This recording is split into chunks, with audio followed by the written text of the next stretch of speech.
You're listening to the Back Home Network, presented by Homefield Apparel.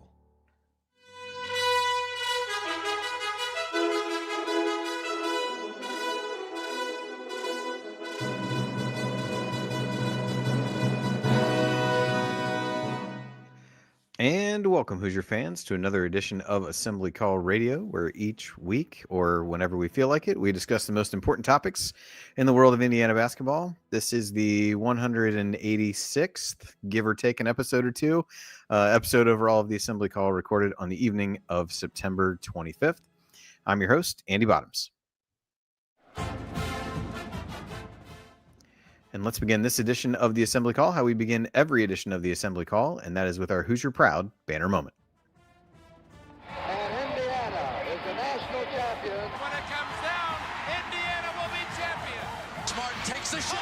The Hoosiers have won the national championship.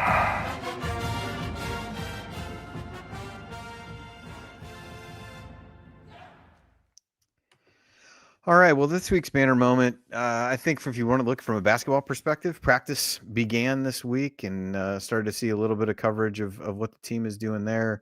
Was able to listen to part of podcast on the brink. It sounds like Coach DeVries is having the media in for some open practices. So good opportunity for fans to be able to get a little bit more information about what those guys are seeing and a little bit more about the team as we head into it. And a season with so many new faces, probably good to get all the information that you can get. And I think as you look at both that and some of the other events that they've announced already, whether that be like the Haunted Hall, whether that be the event on Kirkwood, open scrimmages, things like that, I think I'm really excited about what DeVries is doing to try to re-energize the fan base. And I think if you want to look at what an energized fan base looks like, you need look no further than the IU football fan base right now, which is ultimately what I would say is the banner moment for IU sports this week. The atmosphere against Illinois, I look forward to hearing about that from you, Coach. But everything I've heard from anybody who was there says it was incredible. The performance on the field was just as incredible, if not more so. And that image of Brett Bielema with his hands on his knees, head down by 50 points was a delight to longtime IU fans who watched that guy run it up on IU every chance he got in the past. So a great football Saturday in Bloomington, and really excited to see how they can back it up when they go to Iowa City this week. But that football performance really living up to the hype and everything like that going into the season was definitely the banner moment for me, but equally excited about the basketball season as well. So with that, I will introduce my co-hosts for this week. I will go to Coach first. Coach, I am a Cubs fan for the night. So I would really like them to pick it up a little bit because as last I saw, they were down 6-2. The Reds are in need of help because they have too often this season been unable to help themselves. So, whatever mojo you can work in my favor on that end, I would very much appreciate. But Coach, give you a night off from the host chair and throw it to you. What are your opening thoughts for tonight? Ideally, you would unmute yourself so we could hear these thoughts. That would be a few words. Thanks for taking the hosting seat. It's been a busy few weeks here, and I appreciate that. But what a great time to be a Hoosier. You know, the football atmosphere was great. I'm sure we'll talk about the commitment and the video that we saw with Coach being told that the young man was coming to Indiana. A lot of good things. But, fellas, Saturday was incredible. A nice long tailgate with my buddy Wink in the chat, joining our tailgate and bringing a lot of joy there. But just unbelievable before. And then that blocked punt by Pons, loudest that I've heard the stadium in my long, 25, 30 years of going to Indiana football. And then it was just an ass whooping from there on in. I mean, just fun to watch and really a little bit of a relief because you wanted the success from last year to continue. It was a big game and you wanted it to turn out well and boy, did it. So what a great time there and really interested to talk about the basketball schedule. I've applied for some media credentials already as that information has come out, and going to go see the Indiana-Baylor game on October 26th. So I'm excited about that and be able to help share some thoughts from firsthand seeing of the Hoosiers. All right, awesome. And then with us from California and Sports Illustrated and all those great things, we got got Ryan Phillips, whose video we had to make sure was nice and crisp for everyone who tunes in just to see his face. We felt it was being done a disservice, so we had to have him get out and get back in. But he is here now and looking just as good as ever. Ryan, opening thoughts from you tonight. You missed me, Andy. Come on. You know it. No, I laugh at that because I know it's not true. But no, I got to say, anytime you beat your arch rival Illinois in a football game, it's always fun. Last week, last Saturday, I give credit to Coach and everybody else who was there. That atmosphere at that football game and just watching on TV was electric. I can't imagine what it was like being in that stadium, and definitely twinges of jealousy for everyone who got to go to that. That was a special, special day. I was talking with, I just got off the podcast I did X and Joe's tonight, and it'll be out next week, I think. And we were talking about that to give a little preview and just the vibes around the program right now and how there's this kind of like bubbling confidence around Indiana football that I, certainly have never experienced, but there's an expectation being developed that has not really existed in 40 years that they're going to win games. And, I just think that what has been created by Curt Cignetti in less than 2 years is unbelievable. And what they've done with Memorial Stadium and now how it looks when it's packed. I mean, to all the fans that were there, just kudos. I mean, honestly, you guys turned that place into a blender for Illinois and did such an amazing job. But watching that on TV, and I don't know if I've ever had. I mean, I've had fun watching IU football, but I don't ever think I've had unfettered, just completely unreserved fun watching IU football before. And that's what that was. The feeling was special, and what those guys did and how they did it was incredible. And so you have to give them credit. And I know we're typically a basketball podcast, but football is what we're talking about, to open this one, because it's that special what's going on there. And let's hope they can go continue breaking hearts at Iowa this weekend. Yes, indeed. I hope so as well. So Jared may be joining us as well tonight. Not totally sure on that.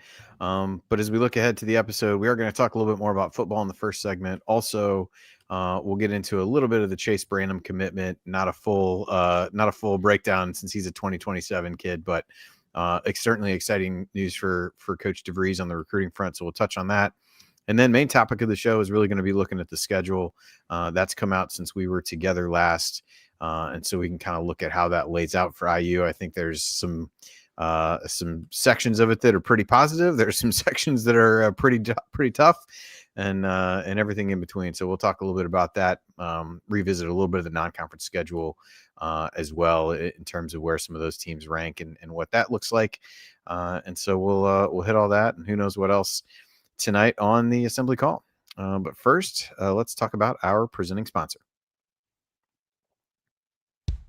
Home field apparel, wear one for the team.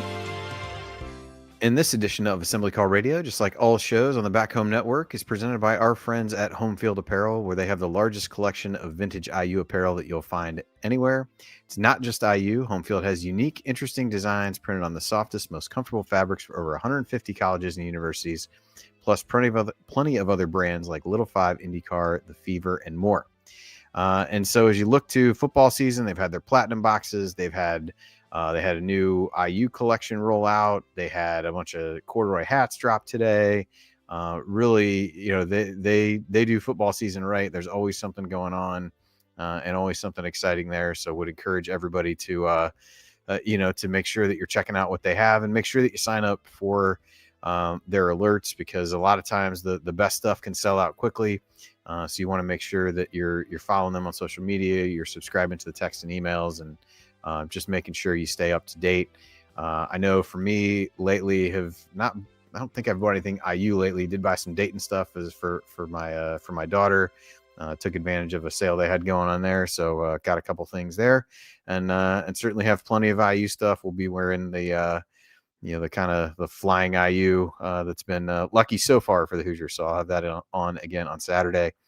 So make sure you go to homefieldapparel.com. You can use our promo code HOME23 to get 15% off your entire first order. Again, that's promo code HOME23 for 15% off. Once again, the website is homefieldapparel.com. Wear one for the team. All right, guys, we want to talk a little bit more about the football performance, and for anybody, we talk about Home Field sponsoring the Back Home Network. Lots of great football content on the Back Home Network with Crimson Cast with Galen and Scott. Was really excited to hear them recap the Illinois game on Sunday. That delivered. Rhett Lewis and the Big Red Carpet has been really, really interesting to get his perspective and some of the breakdowns on things. Matt Blasket and Galen on football weather has been really good. So lots of great football content to get you up to speed, both IU and otherwise on there as well. So would encourage everybody to check that out. But Coach, I'll kind of throw this to you first. Since you're the one who was live and on the scene, before we get into the actual game, just talk a little bit about what the atmosphere was like in the tailgate lots and in the stadium. I think, the stadium especially had a little bit of extra time to get amped up because the kickoff got delayed and some of those things. But I guess just kind of for those who were not lucky enough to be there, I guess make us more jealous than maybe we already were. Yeah, it was a perfect day. Gates opened up about 11:30 noon, got down there about noon. And, it's just you can tell there's a new vibe in Indiana football because the lots get busier early, right? And the grills get going. And I say college football has arrived in Bloomington, and that includes the tailgate. Except our buddies in the truck right next to us, a big party bus pulled in a little late, tried to take 6 spots and clipped his truck. So we had a little accident there, but we all just raised our beers and watched the police do their job. And then we went on and, making cheeseburgers and bacon and egg sandwiches. It's just, it is when 56,000 people show up instead of 32,000, like for most of my time being an IU fan, it's just a great vibe. And then even the walk to the stadium is energized because everyone's fired up and there's just a noise level. And then once you get in, the big thing, and I credit the athletic department for really boosting the game day atmosphere. The towel situation, it gets emotional seeing 56,000 people waving their towels like crazy in a sold out stadium. And if you're watching live, you're seeing video of that now on the screen. If you're listening to audio, it's just unbelievable to see. And the crowd, it stays now for the most part until we get up 63-10 and it starts raining, and then people leave. But it is everything. Ryan hit it on the head. It is absolutely crazy, and it's now a huge home field, advantage. Very few Illinois people there, sprinkled in and out with their orange and blue in a sea of red. And then the football team just lived up to that and gave the fans a lot to be positive of. But the vibe is, you walk to Galen, and kudos to you guys too. I know you can't make it, but the number of people that stop me and say they listen to the show. So all of you in the chat that may have said something, or if you listen, people walking in, Gate 11 by Bart Kaufman. We were passing out extra cheeseburgers and brownies to people walking by and just having fun and hey, Coach, love the show. Hey, tell everyone we said hello.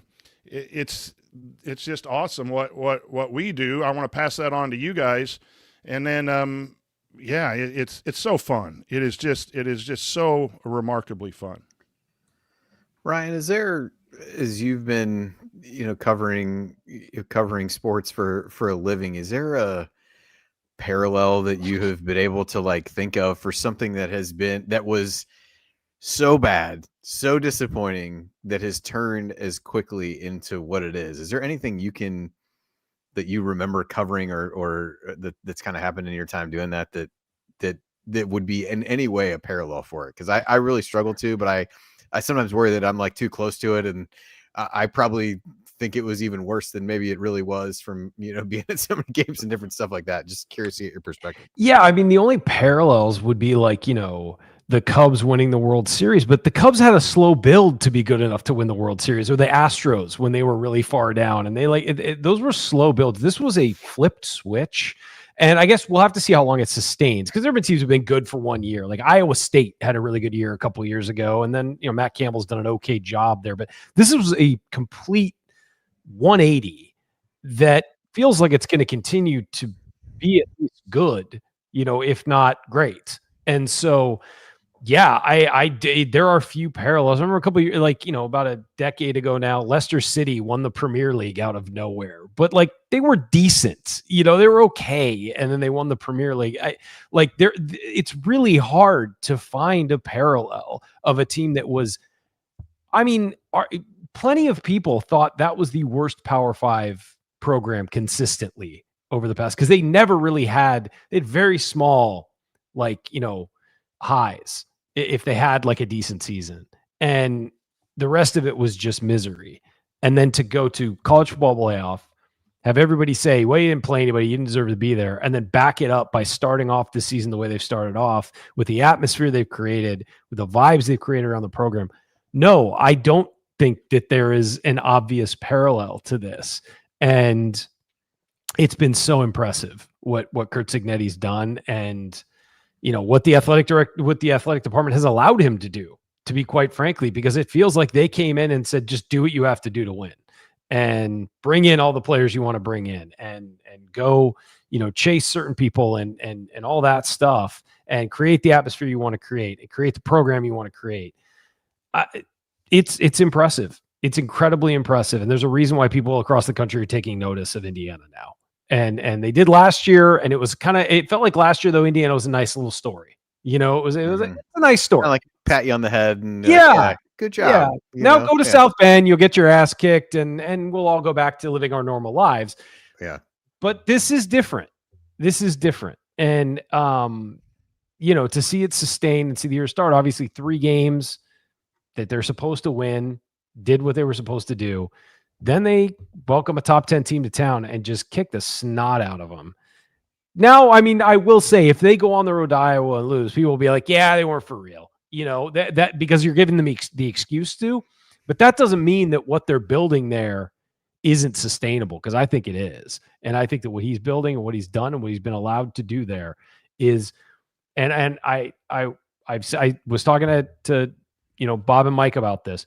The thing about football on a campus is, when football is good, it helps all the other sports, because football is king. Football is the one everybody goes to, and getting inside that stadium and having that atmosphere, that gets students addicted to that atmosphere. And then they want to go create it at other, they say, well, you know what? I wasn't going to go to basketball games, but that was fun. Let's go to the basketball games. Let's go to soccer. Let's go to volleyball. Let's go do different things. And it creates this pride and this connection that other sports, frankly, don't create in the same way. Even basketball, when it's great, yeah, there's a connection, but there's something about 56,000 people being in a stadium that will get you addicted to the vibe and the atmosphere. And Indiana having that is going to pay off for everything else on that campus. Yeah, I think the next logical place to talk about, certainly we could talk about some of the players and different things like that, but so much of it circles back to Cignetti and things like that. I was listening to a couple weeks ago, Greg Olson was on a podcast and talking about youth sports and talked about another podcast that he runs kind of about youth sports and different things. And he had one this week that was about talking to somebody about coaching styles and kind of the way to kind of do things and whatever. And there was so much of what he was talking about, and the other guy he had on as a guest that was just very much rings true with Cignetti in terms of really holding people accountable, showing that you actually are there and care about their development, but are, you don't have to be a complete hard ass, even though I think he looks like he is at times, but the rapport that he still has with the guys. I go back to what they talked about with the tight end, Nowakowski, coming from Wisconsin when they were practicing last year. And he was like, I just wanted to be a part of it because you could tell the vibe and how everybody was bought into what they're doing, and that it's very clear what the expectations are. And if you play to those expectations, you're going to be successful. And if you're not, you're going to hear about it and work to get better. And that was pretty much his message this week. He's like, yeah, we got plenty of stuff to fix in the secondary, and we can't do these things and whatever. And really that never being acknowledging that you did things well, but never really being satisfied with that is just like the whole mindset that he has brought to things, and the way he's approached it is a good mix of like old school and new school. It feels like to me that he's somehow blended some of that together with really being able to embrace the NIL component and bringing in players and understanding what you're looking for, but also really being a guy who has high expectations and holds guys to a standard in a way that I think was hard to do at IU, quite frankly, before his success and his formula and some of the, cliches, that if you want to call it that he kind of spouts out, like, but he lives by those things and he forces the team to live by those, and they've all bought in. It's just been amazing to kind of watch what he's done. And, certainly entertaining as you wonder when they're interviewing him at any point during the game, what he might say, because that he's never going to be, it's never all going to be great. And things like that. So just think the excitement that he's brought is amazing. And he's really starting to get credit for those things, I know, in a lot of pieces that you've seen over the course of the week. Coach, well, to what you were, go ahead. Oh, go ahead. No, I was going to throw it to you. So just hop right in. Yeah. And it shows what you're saying with players that pop up and are very, very successful. I wrote down two guys, wanted to make sure I got their names right, but Isaiah Jones, the linebacker, got in and had a couple key sacks early. We all know Fisher and some of those guys that are returning defense ponds, all those guys that are on the line, they're still really good. And then Mario Landino had a great game on the defensive line. Just there's a standard. And the standard is the standard. You hear Cignetti say that. And I think you're going to get that in the basketball program too. The standard is the standard, and we play to the standard. And I just think that is good coaching that you're talking about. And then the other thing that I think shows with good programs is when Omar Cooper sets two outstanding blocks throughout the first half. To bust people open. When you're a wide receiver, and that's a diva position, right? You want to make the catch, but he makes two outstanding blocks. He gets a slant early on when it was 7-7 and catches about an 18-yard pass and turns it into like a 30-32 yards after the catch and just spinning.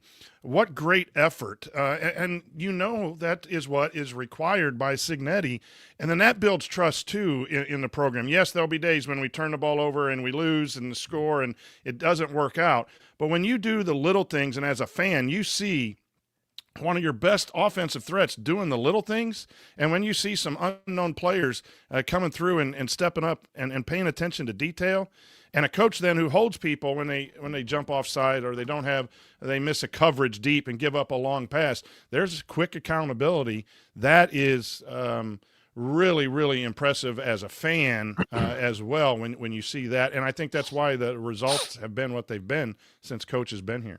Well, you didn't watch the game, Coach, obviously, because you were in the arena, but it was Tyreek Tucker and Mario Landino were being mentioned extensively on the broad. Feeling almost every play for a while. It was like every play, one of the two of them was getting their name mentioned on the broadcast. And then, they singled them out, said they're having a great game and all that stuff. But it was relentless. That front was relentless all game. It was, really impressive.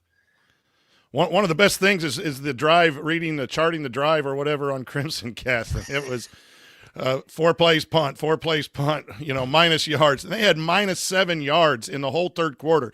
You would think that they'd get down, that they would at least make some adjustments to try to score. You still had 4 or 5 possessions, 2-point conversions you can get back in it. They had minus 7 yards. That's a hell of a job, Brett, on your adjustments there at halftime. Well, here was my question about that. Like, could you see them discouraged? I mean, like when they would come out, did it look like they were just, the body language early in the second quarter was just deflated on their side. Yeah. And yes, when they came out, on the bench, you could just see Indiana took the will straight out of them. Well, and the crazy part is that second quarter, from 11 minutes and 36 seconds left until the end of the game, Indiana didn't throw the ball. It was all runs, and they scored a touchdown and they gained 45 yards on the other drive before the time ran out. I mean, they just didn't stop, and they weren't throwing. I think that was Mendoza was out. Well, one Mendoza was out, and then the other came in and. It ran it right down their throat, just kept doing it. And the thing, and you touched on this with the defensive lineman, is I think from reading different things before the game, I know Taylor Lehman talked about this in Bite Size Bison, that that was where Illinois' weakness was. And you could tell the way Cignetti talked about it. He was like, put on the Duke game. You knew you could pressure him and things like that. And I think this coaching staff, the way they plan, even from game to game, to kind of set things up, is such a more professional operation than what we've experienced before, but also to have the talent and the belief that you can kind of do some of those things, because, they really took advantage of what Illinois' weakness was on that end. And then as you look back in retrospect over the first few weeks, and maybe this is revisionist history trying to say that there's these different things, like they almost made a point each week to feature a different wide receiver, so that by the time you get to game 4, you don't actually know what they're going to do. They ran a lot more RPOs and stuff like that in this game than they did any of the others. They did so many things. That tight end, like middle screen, was set up so well. Beautiful. Where everybody flows out to think you're throwing to the running back, and then you throw it back and he's walking in from 30 yards out. It was, those guys also deserve a lot of credit for the way that they built up and what they're putting on film in a way that makes it tough for people. And they got a tall task. We can joke about Iowa's offense and all those kinds of things historically, but it's not a place that IU has had success. Iowa has not a place a lot of people have success. Tough place to play. Tough place to play. So really looking forward to seeing kind of what they do, what wrinkles they put in, and what they do to get the team ready for this week's game. But I was glad to hear that Galen was going, that the streak will not be broken this week. So that was good too. What's interesting is I wonder if there was more they wanted to show, or they planned to show, in that Illinois game offensively, and held things back because they got ahead so early. I'm sure. You probably thought this is a kitchen sink game. It's early in the season. You got to make a statement at home against a top 10 team. We're going to throw everything at them. And by the middle of the second quarter, you didn't have to. So I do wonder if there's more in the bag. I mean, I'm sure there is, but how much more in the bag for Iowa there is? Because look, Iowa is, when they're bad, they're tough to beat at home. I mean, that's a tough place to play. They're always physical. It's loud. It's always sold out. It's a tough place to play, regardless of how good or bad the team is, and they can hold you to 10 points at any time and score 13 and win the game. So I think that will be a really interesting test. And then, this back-to-back they got going to Iowa, and then they get a week off, and then they go to Oregon. I mean, that's the toughest part of the schedule to me. Bar none. So I think we identified at the beginning of the year, this was the 3-game stretch that was the toughest part of the schedule. Well, mission accomplished on round 1. If you can get through round 2, you win two out of these 3 games, you feel real good about yourself, I think. Yep. Yeah, and hey, shout out to Mike Katic. I don't know if you guys saw that on TV. Sure, you saw it on social media. At the end of the third quarter, it's raining. Mr. Brightside's being played, and our center from last year's team just goes shirtless, starts chugging everyone's beer. He didn't chug one beer. He chugged one, then grabbed another one, then grabbed a high noon, I think. I think he got 3 beverages down in the quarter break. So, I don't know if that'll be a regular thing. I did send a message to our buddies Galen and Scott that I could replace that if need be. Maybe on a big win in basketball, I just rip off the IU stuff and chug one here live on assembly call or something. But that was a great performance. Yeah, a live Shafino might be in the offing after Mike Katic gave me some inspiration. Coach, but well done, Mike. We appreciate it. Coach, producer Eddie in the background here. I wanted to, because I've also been to all the games. I know you have as well. Was that the best third quarter to fourth quarter vibe that stadium has seen? Because I know Jeremy Gray said he's trying a lot of things, right? We're trying to figure out what the song is. How do we hype people? We can't turn the lights off. There's no light show. But to me, I was I'm going to be honest, a little bummed to hear Mr. Brightside playing as loud as it was, because I'm like, well, that's a Michigan thing. Are we trying to steal that? What's happening? And then Katic took it over. So it became a thing. So I'm curious your take on that. The interesting thing, Eddie, was it had started to rain with 4 minutes left in the third quarter, and it was coming down steady. And so some people went underneath, some students at the very top left, yet it was one of the best third to fourth quarter. the rain helped. Like, it was just a cleansing. Everyone was going nuts. I thought it was incredible third to fourth quarter, and I know they have been working on trying to identify how to continue that from game to game as part of adding to the atmosphere. So, yeah, I would agree. I thought it was fantastic. So one thing I want to add, because I know we're going to transition out of football, but one thing I want to add to say about Cignetti that I really respect, and it fits his personality, honestly, is if you look at Indiana's football team, there are skill position players. Fernando Mendoza is great.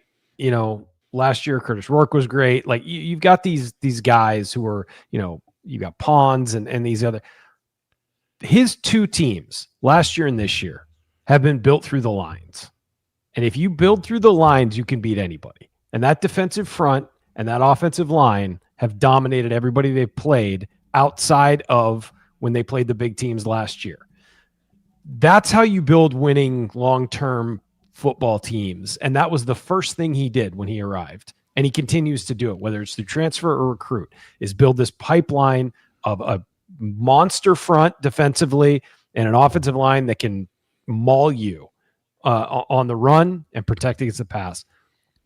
That being his focus above skill positions is what has made this different for Indiana. And Indiana hasn't had that in a long time. They had good individual players, but just to have a line on either end that is just hammers the opposition and is more physical than the opposition, that's what has sprung this loose for them. And that is the thing that has really changed this for Indiana. And he did it the right way, and it's the smart way, and that's how he's building the future too through recruiting.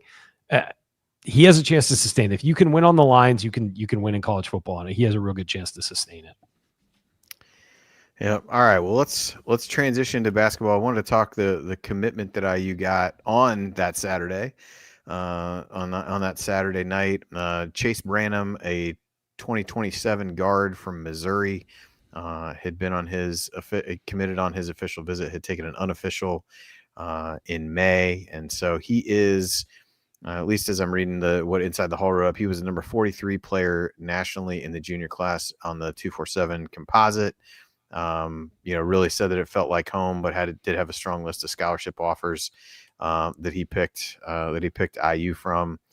Nick Norton, the IU assistant, was used to play for the AAU program that Brandon plays for. So he last year averaged 19 points a game, almost 4 assists and 3 rebounds as a sophomore.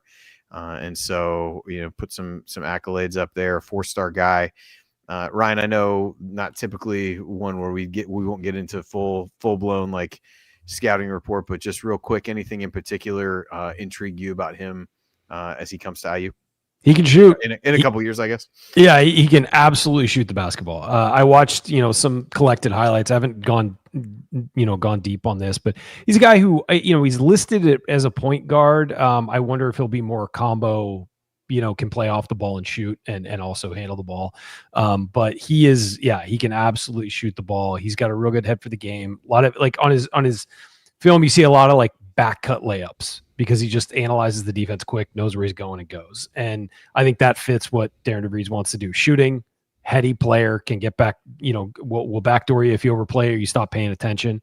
And I think that, that's really the thing that I have seen so far. Certainly as we get closer to him actually being on campus, we'll look into him a little bit deeper, but this is a good player and he's, consensus top 50 guy with some, I have a feeling that he's going to rise as he fills out a little bit and rounds out his physicality.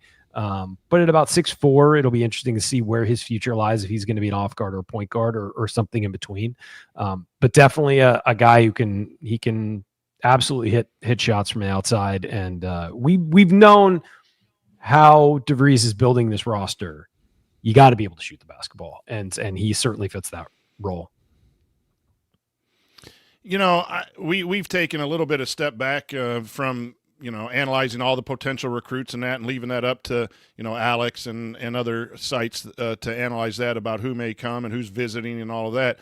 The thing that stood out to me was that short video clip of how Coach DeVries found out. Now, one could say that was set up. Maybe Andrew Brown, our big time media guy at the Cuban Center, had a hand in it or not. But it was genuine, regardless of how that was set up. It just came across as genuine that there's a guy who wants to be an Indiana Hoosier, and he said that when he was shooting in Assembly Hall and his coach hit the floor. And again, things have to be done on the basketball floor. But this is just another sign to me that things are headed in the right direction. As a ball coach, we have a ball coach in football. We have a ball coach in basketball, in men's basketball, women's basketball, on the soccer field, on the baseball diamond. We're adding to it, and hopefully the success on the basketball court will follow what I think has been a really good start to Coach DeVries here at Indiana University. But those kind of things. I know I joke a lot about videos and all of that stuff, but it's important, and it just shows to me that I think the direction seems like it's heading in the right, and I hope that in a couple years he will come and be very successful. Agree with you there. All right, we'll take a break after the football talk to start us off. And when we come back on Assembly Call Radio, we're going to talk the schedule, which has been released since we got together last. We'll look a little bit at the non-conference, but more extensively at the Big Ten portion of the schedule and identify some of the key areas and where things maybe look good for IU and what tough stretches may look like. So we'll hit that when we come back. Stick with us here on the Assembly Call.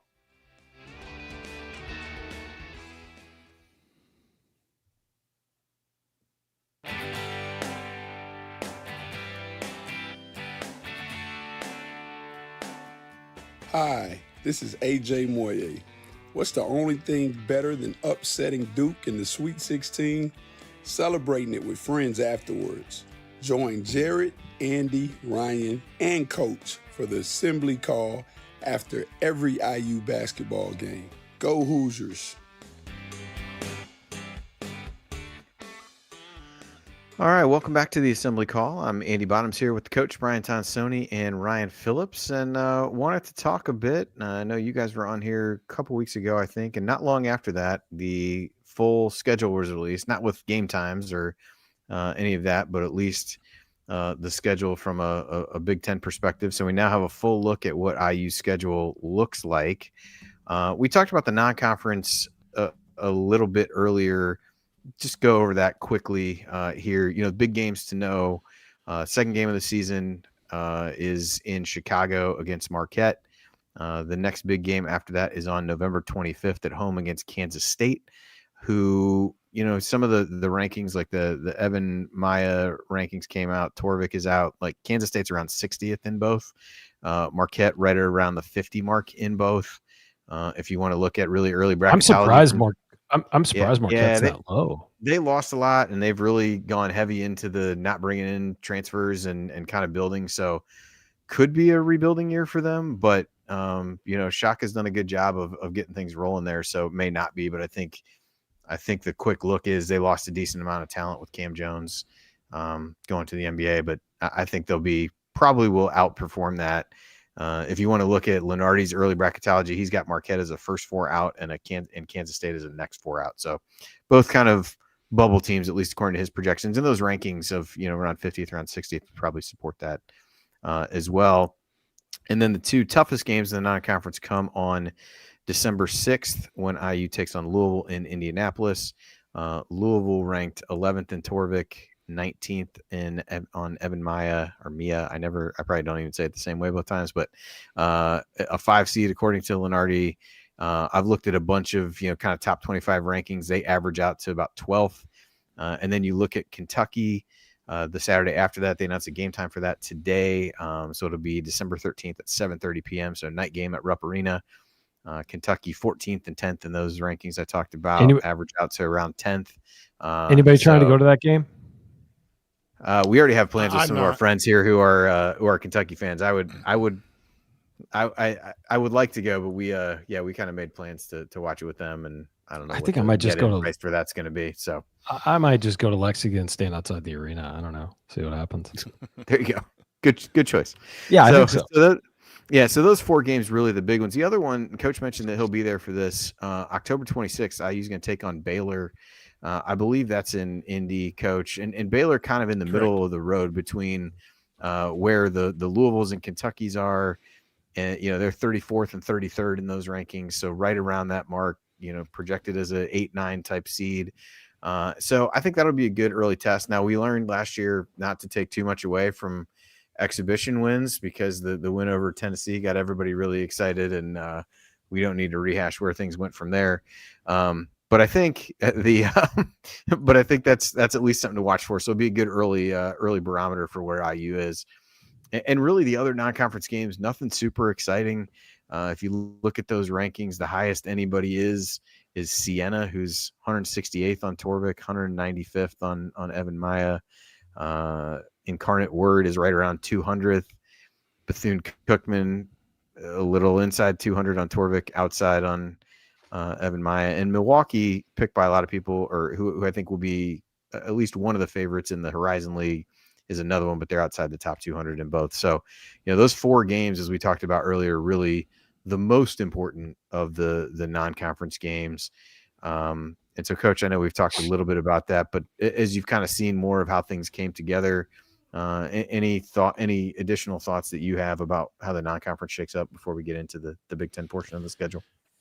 No, I think it's a pretty good non-conference schedule for the first year of a program, especially when you're bringing in all new guys. You have not only do you have 4 games that are really, really big, but they're local.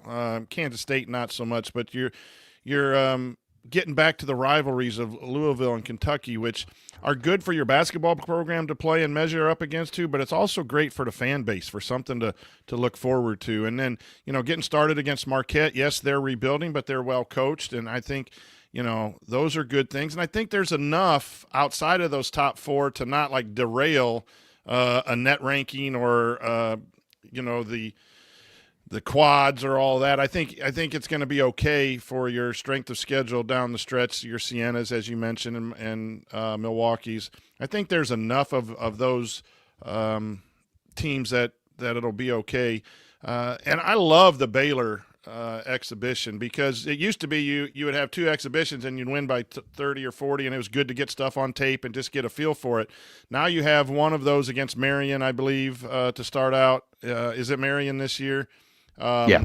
And then, and then Baylor, which it doesn't count one way or the other, but you do get to see comparable talent and get that on tape, right, against other Division I programs that are well coached, and that's just an asset going into that Marquette game. So, yeah, I'm pretty pleased. I would like to add maybe in the future one more Power 4, Power 5 game in future scheduling, but I think this is really good for the first year.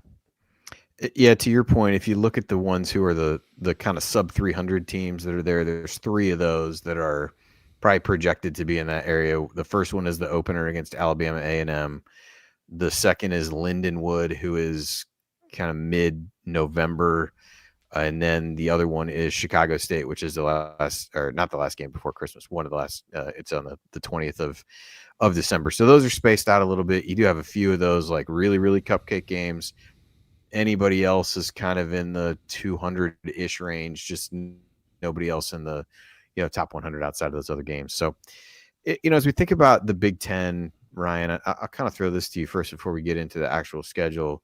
Jared put something in our chat this week about having seen one of the preseason publications picking IU 10th in the Big Ten. I believe that was Blue Ribbon. I think Lindy's might have actually had him 11th. I take that back. I was wrong on both. Blue Ribbon had IU 9th. Lindy's had IU 10th. And then the Evan Maya, there you go. That must have been what it was. Kind of his preseason rankings had IU 11th in there. And Jared's question essentially was, with so many new guys on the roster, like, what do any of these preseason predictions actually mean? I think that's a question we all probably have to, ask ourselves these days, as even some of the computer-based numbers can be a little bit screwy with so many new faces figuring out how they fit together. But, kind of what's your general thoughts on, everybody has to do these preseason things. It gets readers. It does all of those things. But do you take much away from those kinds of things anymore? And I'm not even sure it even qualifies as bulletin board material for people, because I don't think anybody's that educated to know maybe where they should be or shouldn't be. Yeah, I think that it's it's just like preseason rankings with the transfer portal and things like that. Like, you can project, but you have no idea what these guys are going to look like when they're on the court together. I mean, genuinely, and especially in Indiana's case this year, because it's such a full changeover. There's no one you can hang it on. Like, oh, this guy's really good and he's back, so they'll build around him. I mean, it is a complete changeover. Nobody knows what that team's going to look like on the court, and they're probably going to look different on the court than they did in Puerto Rico once we get to the season starting. I mean, the rotation is going to be different. The lineup combination is going to be different, all of that. So yeah, I think it's, and then the other thing is, a lot of these guys who they've brought in either didn't play a whole lot at their programs, or they played a ton at a much lower level. And you don't know how that's going to translate to the Big Ten. And you don't know how it's going to translate in the beginning of the season, middle of the season, end of the season. How are they going to rise up? Are they going to be able to translate their production to the Big Ten? And the answer is probably not 1-to-1, but how much can they get out of it? And so, yeah, I think that there are certain teams in the year where you can project where they're going to be because they have a lot returning. You could say, well, this, for example, like Michigan State's going to be the top of the Big Ten because they've got these guys or whatever. But with a team that just completely changes, you have no idea what they're going to look like. And so these people have to do this. It's a preseason exercise to get people talking, but really it's guesswork at best. And I'm sure there's a formula they put together to see where people are going to be, but there's no way to predict what's going to happen. I mean, even if you get a new coach and you have the same players back, it could be completely different. And this is, a new coach with new players. So, yeah, I mean, it's kind of a fruitless exercise. You have no idea what you're going to get. Yeah, I wish Go ahead, Coach. They would wait in both football and basketball until a certain amount of games have been played. But I know you have to for the different websites. TV networks have to advertise when the number one team is playing. I mean, I get it, but what happens, and you're seeing it in football, is you have a Penn State team who's ranked third and hasn't played anybody yet. But because they were ranked that high in the preseason, they stay there without losing instead of really evaluating, stats and things. And so for me, even the computer numbers, Andy, and what we do with bracketology, you look at them because it's what you do, but you really start taking them serious in mid to late December, if not even mid-January, do all those computer numbers start to figure out rankings. And it's just difficult. But I think the best preseason rankings would be tiers.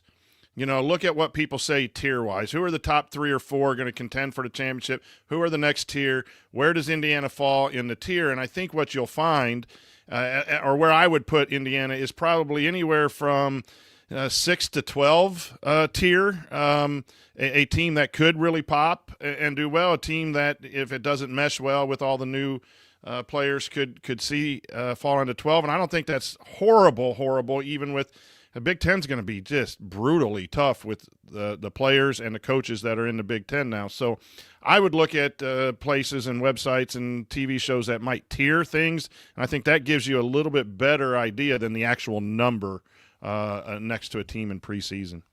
Well, Coach, despite our general lack of preparation for the show, that's a tremendous segue into what I looked at. So great work by you, as always. So I did look at a few different rankings that have come out. Now, there's not a bunch of them, so it's a little bit tough to do. But did try to kind of get them into tiers a little bit by looking at a handful of things, whether that was people's ranks within the conference, whether that was a lot of the top 25s that have come out, whether that was projected seeds by, Lenardi's bracketology, which is one of the only ones I've really found so far. And the other thing I would point people to is I thought that Alex on Podcast on the Brink, I think it's been a couple weeks ago, had Greg Waddell on, and I thought they did a good job of really kind of talking about every team, but really was broken into tiers. I don't know how what I have aligns with what they said, but pretty close. So I think your top tier is Michigan and Purdue. Pretty much everything I looked at, they were 1 and 2. Purdue was 1 in most of them. I think those seem to be the favorites to me. Then you've got UCLA and Illinois that seem to have kind of separated themselves from everybody else, where nobody's got them in the top 2, but nobody has them lower than 5th of the ones that I've looked at there. Obviously, a lot of questions with Illinois, given the number of new faces that they'll have. A nod to Coach's pal, Brad Underwood there. So maybe that's what that is. The next group I kind of put as Michigan State, Oregon, Wisconsin, based on, again, their rankings tended to go there. But even within some of those teams, you had some people who rated them a little bit lower. But to me, there was a little separation. There's an argument to be made based on the numbers that I had that Ohio State would fall into that tier. I struggle with that personally. They seem to do really well in the computer numbers, which I think is more reflective of maybe the talent that's on the roster. But I think Diebler, to me, has to prove that he's a better coach than what maybe he's put on tape the last couple seasons. So I bumped them to the one below, and that's really where IU is. And that's a little bit bigger tier that is probably some combination of Ohio State, Iowa, USC, IU, Washington, and Maryland. Maybe you could argue that Nebraska's in there. They were ranked 14th or 13th in just about everything that I saw, and feel like they're maybe a tier below. But could make an argument that they're part of that. And really the very clear, bottom group is Northwestern, Minnesota, Rutgers, Penn State. Those were any rankings I looked at. Northwestern was always 15th. Minnesota was always 16th. Rutgers was always 17th, and Penn State was always 18th. So those are a little bit more clear cut. I do think, Coach, to your point, if you put IU in that, I think what I had them is like maybe 7 to 13 in that tier that spans that, feels about right. That to me is a tier of teams that, if they play well, can kind of get themselves into a, maybe 8-9 seed type area, or could be on the bubble and some of those kinds of things. So as I looked at the Big Ten schedule, I kind of used that a little bit as the framework. And one of the things that first jumps out is that I think IU has a chance to get off to a good start in Big Ten play. If you look at their 2 December games are Minnesota on the road, again, ranked as 16th team. Do really like Nico Medved, but it's going to be early in his tenure. Has he really got things going the way he wants it to there by that point? And then Penn State, who was the consensus last place team, is IU's home game in December. But even as you get into January, you've got Washington at home. They were ranked 12th in the composite that I did. Maryland on the road, they were ranked 13th. Nebraska at home, they were ranked 14th. So your first 5 games are all against teams in the lower part of the Big Ten. And I think for a team like IU that's got a bunch of new people trying to fit together, I think, Ryan, that becomes a pretty exciting potential springboard, at least for them to get off to a good start, build some momentum before they get into what we'll talk about in a minute, is a really tough stretch. Yeah, I agree. And I think that it does set up nicely for them to open the Big Ten season well. Yeah, you're right. There is a tough stretch coming up right after that. But I think that with a team, you're going to get a few tough games before that.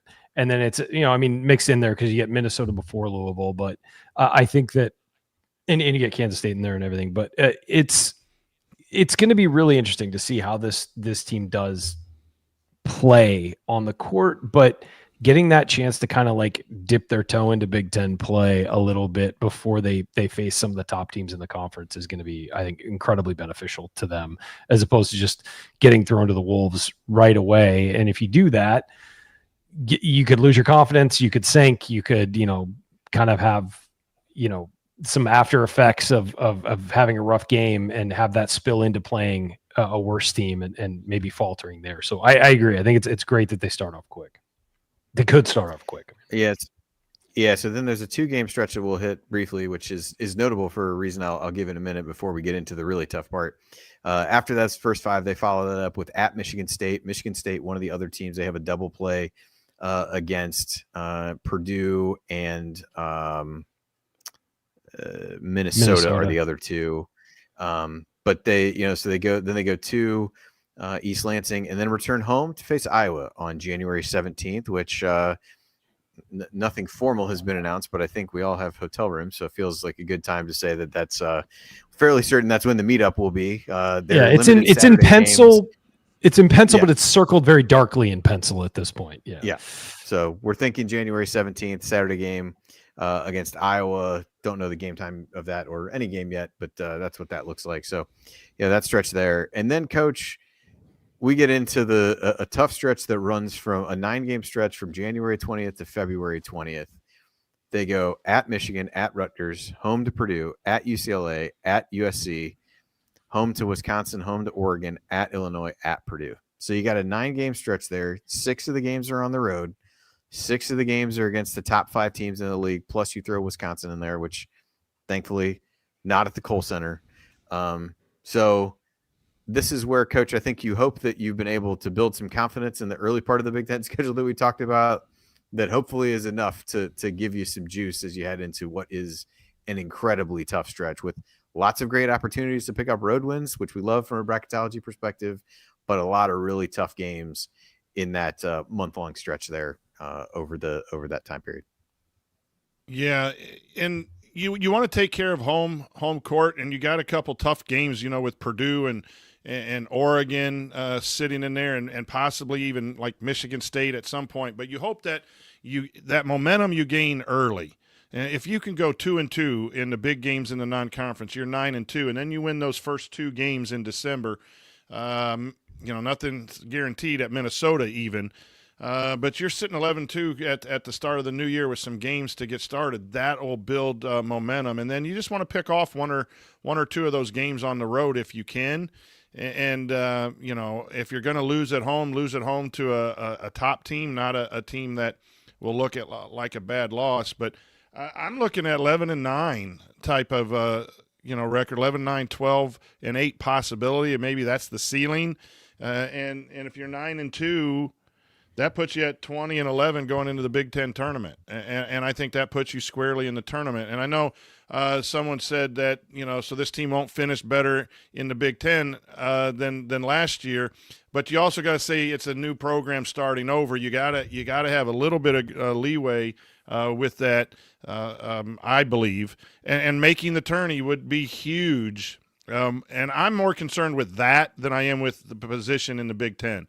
I mean, if you're not going to win it. Yes, we'd like to have the double bye and all of that stuff that's going to happen in the Big Ten. You want to finish as high as you can.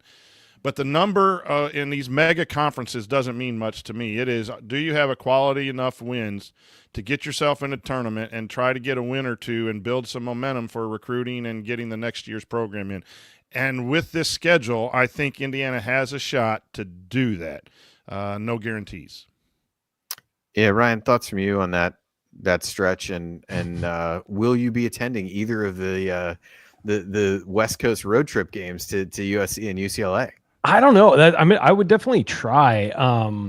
It's a Saturday and a Tuesday right at the heart of playoff football. So I don't know if I'm going to be able to get away at that point, but yeah, I would love to. I've seen games at both Pauley Pavilion and the Galen Center, and would love to see Indiana playing there.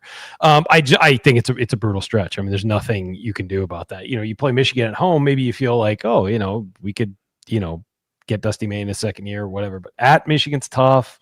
At Rutgers is always tough, it feels like.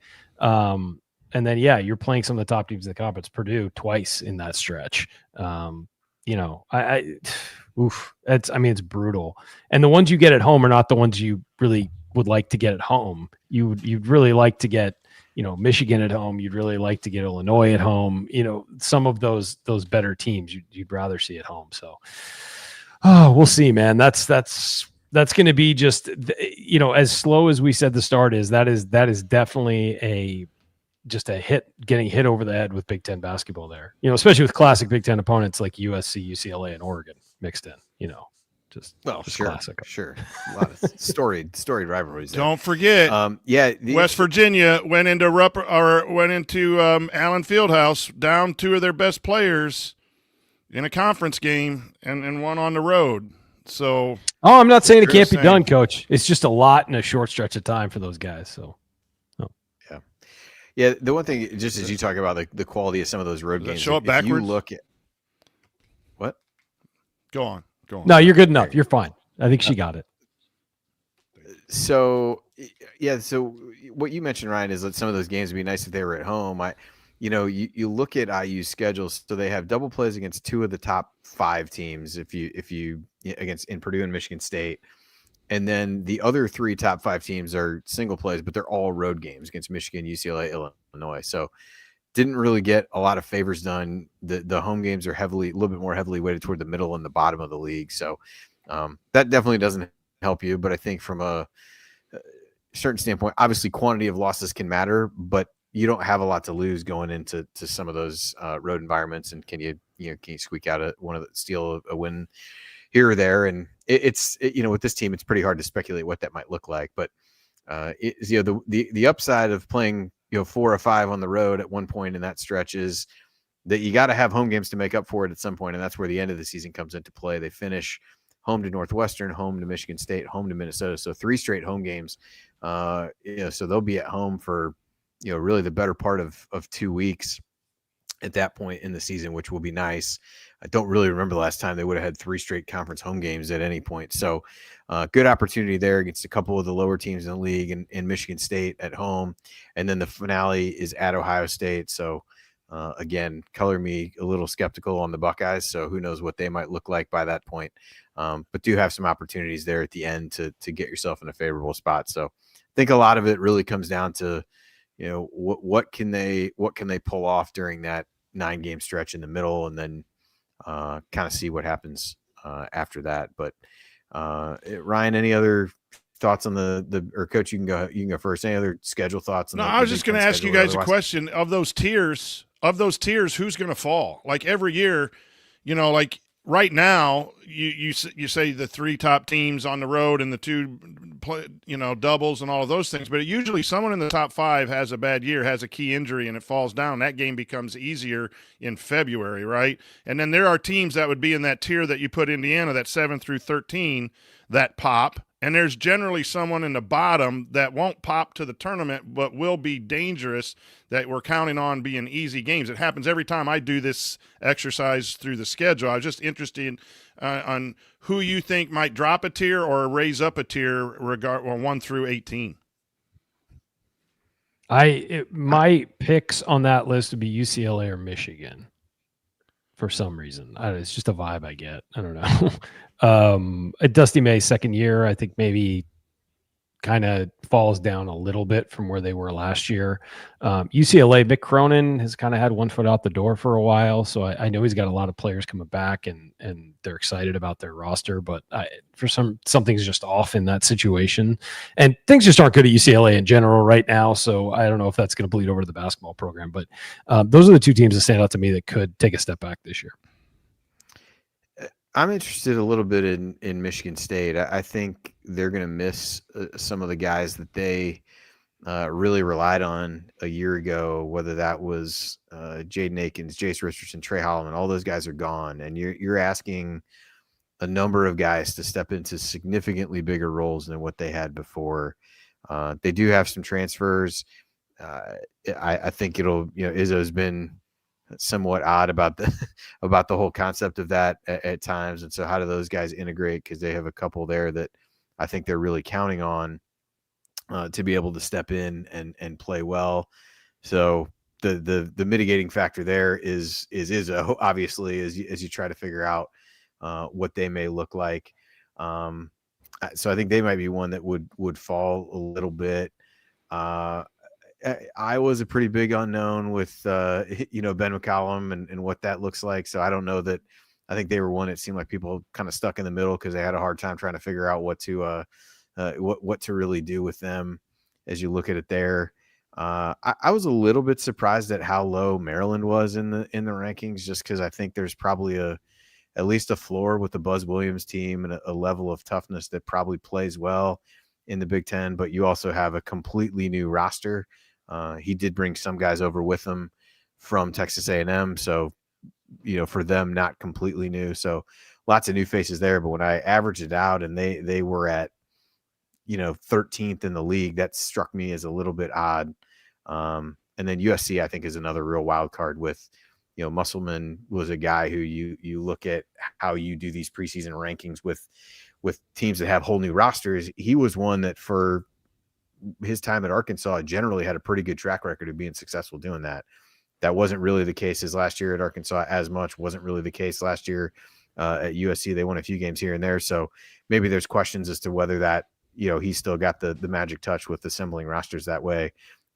They were ranked maybe a little bit higher than I would have thought. But again, he's kind of reloaded with a bunch of those guys. And if he recaptures what he was able to do with them at Arkansas, maybe that's a one where there's a lot of lot of room. I think in general, wide range of outcomes for a number of teams for the very reason that we talked about of you just don't know. And I think that the default for most people is to fall back on, I think this guy's a good coach and he'll figure it out. And so I think that's why you'd look at Michigan State and be like, hey, they lost a lot in the backcourt. They lost a lot of leadership with Holloman gone and different things like that. And, but I think everybody's like, well, it's Izzo. He'll probably figure it out. It should be fine. I think you look at that a little bit with what Underwood's been able to do at Illinois. And so you got a lot of new faces, a lot of the foreign guys coming in there trying to figure things out. He's done a pretty good job of figuring that out. So you go back to some of those things. So I think it almost becomes more a rating based on the coaches and what you think of them than that does of the rosters. I think you weight that a little bit differently now than maybe you used to before, because you really just don't have the same number of returning guys. I tell you one I'd like to see fall down a couple tiers is Wisconsin. I just not a big Greg Gard fan, but they seem to find ways to win every year regardless, and they bring in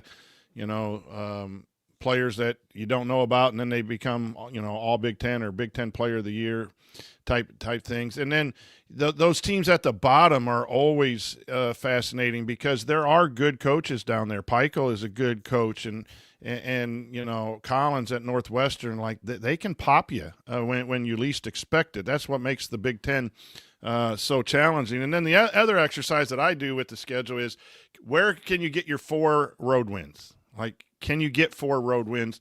Where are the easy road, supposedly, because nothing's easy on the road, but supposedly easy road wins? And then which are the easiest tough road game maybe to pull off? That's always an interesting thing for those listeners. If you want to go through that exercise, you think of starting out at Minnesota as a must-win game because that's a good road win, and road wins mean a lot on your resume come March. But can you get to 4-6? If you can get to 4-6 and basically hold court at home, you're looking at 12 double-digit wins in the Big Ten should get you into the tournament. Yeah, if you look at it that way, road games just against teams on the kind of lower part of the league, you've got Rutgers, you've got Minnesota, and I agree with you with what you said about Peichel. I think he was just in a difficult situation last year. You can't not take the opportunity to bring in guys like Harper and Bailey, but I think it really threw off the way that he normally plays, and it was kind of one of those experiments that I felt like a lot of people had questions about as you went into it, and those I think in a lot of ways almost the worst case scenario played out for that. But that's a chance with pretty different roster, really turning things over there. Maybe there's a win there. Minnesota's another one. We talked about that one. The next lowest team is Maryland, who you're getting in early January. 2 teams that are still probably rounding into form at that point. Are you able to do that? USC is the next one where you've got go there in early February, and then Ohio State in early March. I think you got to look to try to find your 4 amongst those, because it's going to be tough because they've got road games against the top 5 teams in the league, and not that you write those off immediately for reasons that you said earlier, Coach, but I think those are ones that you can't really count on. So it's trying to really take care of business against the 2 bottom ones the 2 you have against that bottom tier, and then trying to figure out how you find a couple more along the way. But I think from a bracketology perspective, as you said, that really helps out a little bit to show you can win away from home in that scenario. So, all right, fellas, anything else basketball related we want to hit? I don't know that we're really going to do a segment 3. I didn't see any questions unless some came in later that we wanted to hit, but any lingering schedule thoughts, Ryan, from you or other basketball things as practice got going this week? No, I think that it's very much with a new program and all these new players, it's very much wait and see on everything. And we saw some stuff in Puerto Rico. We liked what we saw in Puerto Rico. We've heard a lot of the right things coming out of the program from Darian DeVries and his assistants and everything, and from the players too. And just people who are around the program, around town and stuff, hearing a lot of good stuff. But again, it's wait and see. We're not going to know till we see them on the floor together for the first time. I think we've got, when is the basketball in Kirkwood thing? This next Thursday, a week from tonight. Yeah. I mean, that's going to be a blast. Very excited for that. I think everybody should be excited for that. I think if you're around the area, go support them. It should be a really cool, unique event. Followed up by a scrimmage Friday. too, for anyone listening that can make it to Bloomington, I think there's a scrimmage Friday in Assembly Hall. Following that. Yeah. Yep. And so there's a lot of good stuff going on. I think that I have a question for you guys. And I know we're a basketball podcast, so this is a loaded question, but are you more excited for the rest of this football season or for the basketball season? I know you got to pick one, so it's tough, but genuinely, I'm curious. Knowing what's in front of both of them. I would probably say the football season. Now, maybe that's just because it's coming up most recently, and we're in the afterglow of the Illinois win. So, I think that I would say I am really excited about the basketball season, just because I think there's more to be, just because it's different. That doesn't always mean better. I think it will be better, but I do think there's some value in just being able to see them play a different way, and I think even some of the things they're doing to let you get to know some of the guys a little bit. I thought the Field of 68 stuff was really cool, where you got to hear them talk to some of the players. I thought the part with Wilkerson and Connerway was really cool, and got some. And so I think DeVries seems a lot more open to doing those kinds of things than at least it felt like Woodson was. So I am really excited about that. And basketball is certainly my first love growing up as an IU fan, but I also watched a ton of bad football and have always cared disproportionately for IU football, disproportionately in terms of what it's given back to me, I guess I would say. So maybe it's still just the excitement of that, but I guess I would lean that way. So I gave you time to think about your answer, Coach, because you really seemed like you were mulling it over. So that's a horrible question. I know it was. It's horrible, and I don't like you for it. I got 5 game-worn basketball shorts right here. I got 5 game-worn football jerseys there. Like, put anyone in an Indiana uniform, and I'm excited. I watched volleyball win last night at Northwestern, and they're doing a great job. I turn on soccer I keep my Big Ten Plus subscription so I can watch soccer. Like, I'm just crazy IU person, and then you ask me to pick one over the other. That kind of pisses me off a little bit. But this really took a turn. I wasn't expecting, but here we are. You got to go football right now, because they have a chance to make the college football playoff. We know they're that talented. We don't know the basketball team. I will echo Andy in saying I'm very excited about basketball, because you can be excited about both. I mean, I'm very, very excited, but you got to be excited to see, if we can get back and win a game or two and make a run. You are starting to hear, despite the national narrative about football, you are starting to hear that this team is for real, and you better start taking them serious. That's starting to pop through some serious national media, but instead of the SEC media stuff. But you got to go football right now because of their level of success. But damn, I'm ready for basketball. I can't wait to see what Coach has to do too. I'm just very, very fired up. Yeah, my answer would be basketball right now. But if they go in and hammer Iowa, it might change. And I'm not saying I'm not excited about. I'm very excited about where football is doing. Basketball, for me, it's not just the new coach and the players. It's the style of play that I think fits Indiana so well, and it is what we think of when we think of Indiana basketball that we haven't had in a long time. So that's why I'm excited about that. If they go hammer Iowa, though, my answer will change 100%. So, but it's a good answer from both of you. Honestly, it is, and it's. The fact that it's hard to decide says a lot about where Indiana is right now. And I think that's the key to the exercise. Yeah, I agree. Well, I think we're going to wrap things up before you piss off Coach anymore with other questions. So I do my best. Andy, seriously, a guy who asks that type of question needs to host. I mean, I've been on the show now. I think I'm going on year 9.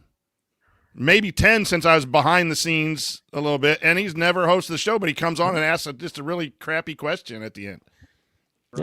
He needs to host. There you have it. Bottom line. All right. Well, that's going to do it for this week's episode of the Assembly Call. If you want to see us do the show live, feel free to join us at assemblycall.com on whatever nights we do the live broadcast of Assembly Call radio recordings. Thank you to Bob Thompson for producing our music, and thanks to John Ringer of rigdesign.com for designing our logos. And thank you for listening. until then, until we're back again. Take it from me, AJ Moye. Keep your elbows in, eyes on the rim, and go Hoosiers.